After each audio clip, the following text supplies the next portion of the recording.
and to see if they might close the gap on the First Division leaders by taking maximum points against Birmingham City. And due to Liverpool's mounting injury problems, there was a debut for young Kevin Sheedy. Let's join our commentator, Gerald Sinstadt. The arrival of Kevin Sheedy means that Liverpool have now used 21 players this season in first-team games. And it also means a new role for Ray Kennedy. With both Phil Thompson and Alan Hansen injured, Ray will play for the first time in his career as a central defender. Birmingham, they've lost Alan Kirbishley through injury, so they have a newcomer in midfield too.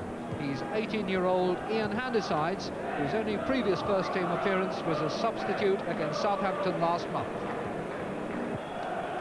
Birmingham City, blue shirts, white shorts, kick-off, attacking the Kop goal. Early touch for Kevin Dillon and a useful-looking cross, but in the end an easy catch for Ray Clements. It's Kevin Dillon back in the side today after being left out last week. Neal. Souness, a little flick. Langan. Winscoe. Evans beaten by Kennedy. Souness. And Sheedy. Offside, Johnson. Ball from Sheedy was quick, but Johnson was quicker and had got the wrong side of the defenders. Derek Richardson, the referee today from Lincoln. Gemmell. Now decides wide on the left, Worthington on the right, and an even better ball on there for Evans. Clements miles out of goal, and Handysides must play it early, and still Clements had got back. That was a very good bit of work from Ray Clements, because he had got himself into all kinds of trouble then. He was way out on the edge of the box, didn't get the ball, but by the time Handysides had crossed, Clements was there. Terry McDermott getting a little treatment from Ronnie Moran.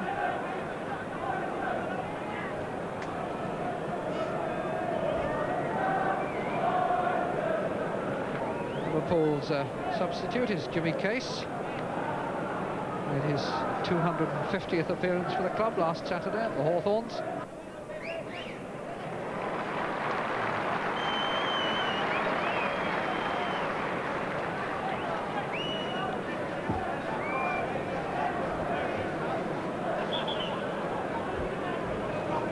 McDermott limps back into action, and Ray Clements will take the goal kick. Johnson, good jump. Langan wins it back. Header from Handysides to Todd. Now Broadhurst. Irwin's header. Souness to Dalglish. McDermott. And I don't think we shall see McDermott in this game a great deal more. Johnson, Money, and McDermott is clearly one-legged. Souness. Beaten by the outstretched foot of Kevin Broadhurst. And Jimmy Case is ready to come on now. Ronnie Moran just catching the attention of Mr. Richardson, and Terry McDermott will limp out of the game. Really nothing at all going right for Terry McDermott just at the moment. Jimmy Case back in action.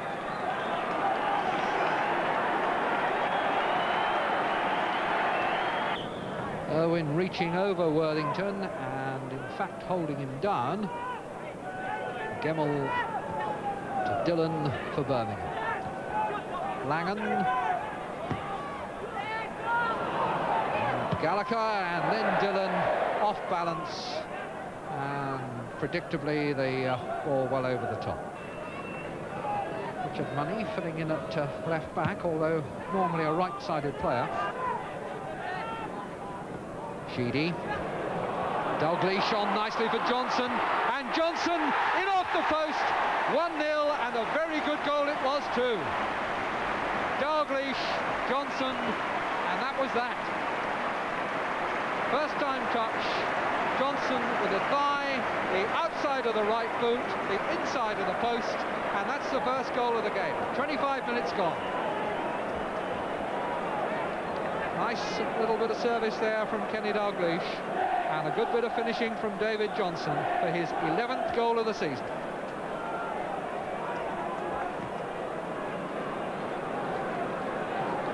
Gallagher.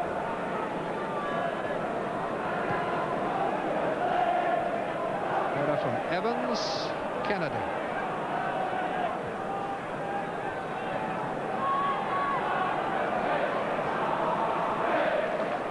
David Johnson, who scored in the 3-1 League Cup defeat of Birmingham here, gets the first this afternoon. Now Sheedy to Dalglish. Stopped by Gallagher. Todd. Gemmell. Todd again. Robbed by Neil. Dalglish on for Neil. Flag stays down once again, and Neil has scored number 2. Once again, Dalglish is the provider. Once again, it's a marginal decision that sees the offside flag stay down. Looked as though Neil was all right from that angle, and he went on, and in spite of a bobbling ball, did very well to get it inside the post. So that is 2-0, with Dalglish once again the provider, and this time Phil Neal the finisher, his 3rd goal of the season.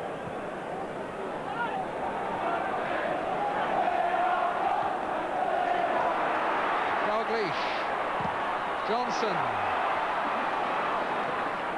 Langan,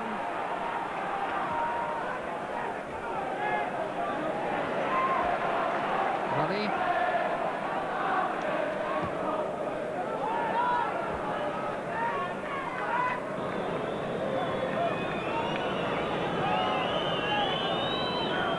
somebody who's not at the picnic today.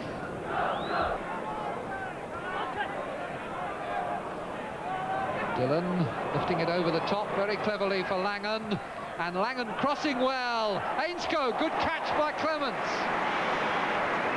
Good move by Birmingham, best that they've put together. Starting with a nice little lift over from Dillon, which Langan now has. He crosses well. Ainscough makes the header. Clements the clutch. Case. Souness. Todd finds Worthington, and Worthington to Handysides.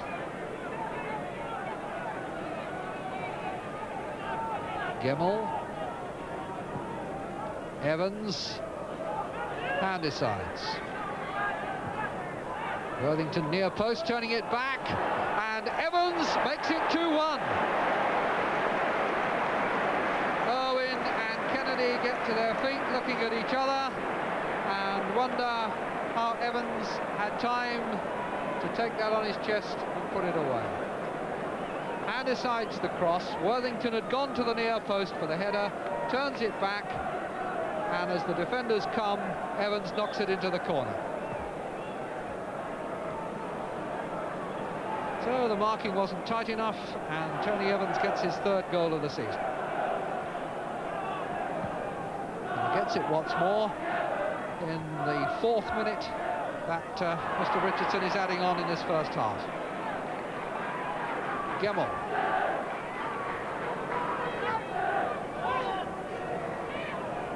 Dillon. Langan.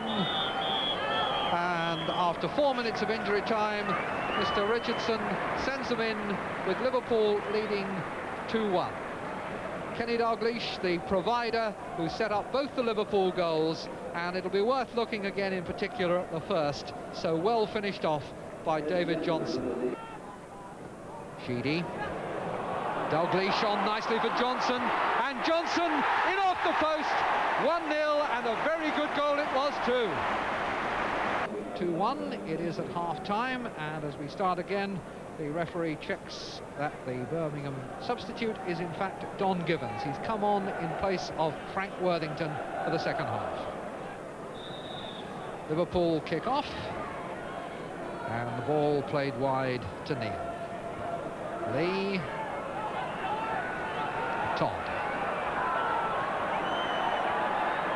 Dillon plays it back. First touch of the second half for Whelan. Langan. Kennedy. Money. Irwin. Johnson. Souness. Money. Sheedy. Dalglish down. Johnson into the gap. And a great shot against the post. Well, Liverpool has scored 2 very good goals in this game. And but for 2 or 3 inches, that would have been an even better one. Header from Dalglish. Johnson bursting into the gap. Good left foot, but it comes back off the post and Broadhurst clears. Gibbons turning it too hard for Handysides.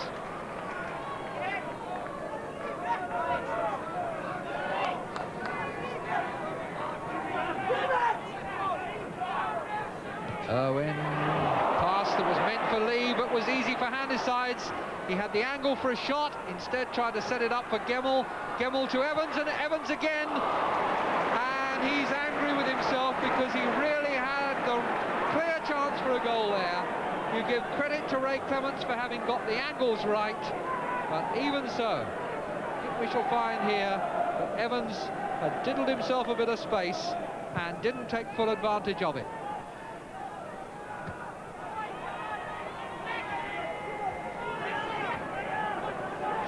Gemmell to Dillon.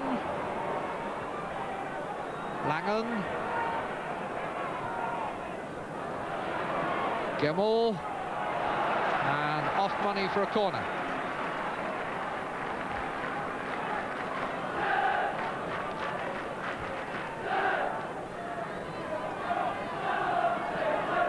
Gemmell will take it. Gallagher is on the near post. Broadhurst was up, and there's a header in from Ainscough after it had been set up for him by Gallagher, and that is 2-all. Gemmell's corner, that was Gallagher's touch, and that was Ainscough's. Well, both the Birmingham goals have come from slap in front of the goal, and it may well be that Liverpool are paying a bit for the absence of Thompson and Hansen, their 2 regular central defenders.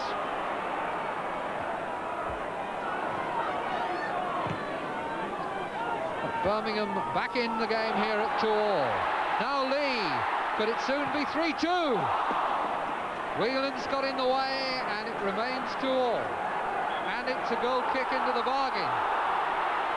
The referee can only have decided there that that ball was over the line before Whelan's blocked it, but it's a very unpopular decision that he's made.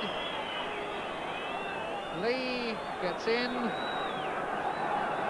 Well, maybe the goalkeeper didn't touch it at all, in which case it was a good decision, and we must give the referee the benefit of being close to it. Money.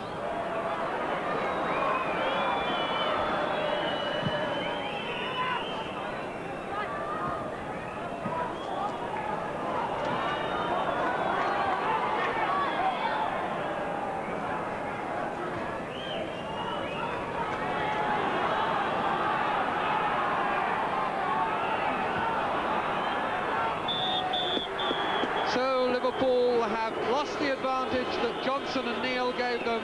Evans pulling one back, and then Alan Ainscough throwing himself full length to get the equaliser. 2-all the final score. So Liverpool's troubles continue, and after such a fine start too. The news of their latest injury victim, Terry McDermott, he's suffering from what is commonly termed housemaid's knee. And as we look at the top of the First Division tonight, Liverpool a point better off, but it really looks to be a straight race now between Ipswich and Aston Villa. I think it's paying the price of their success in the last few years. I think they've done so well and played so many competitive games.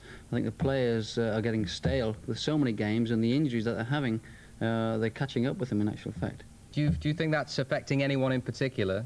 Well, a special notice I made on Tuesday in the game was Terry McDermott. I felt he was wanting to make these runs from deep positions that he's so famous for in getting goal situations, but I felt he couldn't quite make them on Tuesday, and I think he's one in particular, as we've seen today, coming off with that injury. He's one which probably is being affected the most. Do you think they can recover from this? I don't think they'll recover this season. I think they've got one or two young players coming in, but I don't think it'll be this season before these players are ready. Do you think they have enough quality and depth to cater for this? Because quite a few youngsters have come through this season, haven't they? Yeah, I think obviously the league, I can't see them winning the league championship this year. I think the players would admit that themselves, and actually Phil Neal after the game on Tuesday was sort of admitting that to me after the game in the players' lounge. But with these one or two players coming through, it's important that these players have time and the confidence isn't knocked out of them before they actually get into the team. Oh, they're good enough to win the League Cup, though, after knocking you out in the semis. Yes, I think they can pull themselves together for this League Cup and obviously get themselves ready for the European Cup competition, which is not too far away. And what about the European Cup? Of course, they're heavily committed there, too. Well, it's down to their character, and as we see today, so many players were injured. They've got Phil Thompson and Alan Hansen, and I think they're two important players as central defenders. They've been playing very well together, and it's important that those two get back very quickly. And what about the team at the moment? Ipswich for the double, maybe? I think Ipswich are very, very favourites, as you say, for the double, and they've got 1981 could be their year. Dennis, thanks very much for joining us tonight. Let's hope the draw on Monday is favourable for you.